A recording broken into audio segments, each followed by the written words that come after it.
Choy. At may patikoy din ngayong Chinese New Year. Order na po kayo. Choy. Samahan natin si ate sa paggawa ng tikoy. Kailangan natin ng coconut sugar, glutinous rice, at coconut milk. Magpainit tayo ng tubig sa ating lutuan. Diyan natin tutunawin ang asukal. Parang pakumbo lang. Isang pack po ang ginamit namin na sugar. Tasha glutinous rice, 600 grams. Habang ako'y nagbibideo, si ate ang nag-aag-ag. At ayun na nga, medyo natutunaw na si sugar. Yung coconut milk po ay 1 big can at small can. At naghahanda na nga si ate ng pag-iistiman. Sa wakas, natunaw ka rin, sugar. At dahil tunaw ka na nga, ilalagay na natin ang coconut milk. Sa idin hanggang sa huling patak.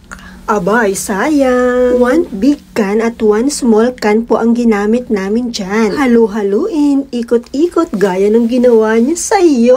Ouch! Shari! Alalay lang po ang apoy, ha? At may pahagod si ate ng oil. Utay-utay natin ilagay ang glutinous rice. At imimix natin sa sugar at coconut milk na ginawa natin kanina. Gagamit si ate dyan ng mixer para daw mas smooth. Alam nyo na, ha?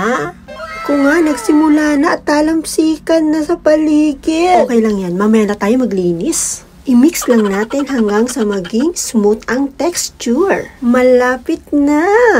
Abay, nakakangalay ding mag-video, no? At dahil smooth na nga, ilagay na natin sa lalagyan. Bali, ang nagawa dyan ni ate is malaki at isang maliit na lalagyan. With matching alog-alog at tusok-tusok na din. Para daw hindi mag-bubbles. Alam nyo na. So, yan na nga. I-steamin na natin yan for about 90 minutes, 1.5 hour. Ay, bongga, luto agad.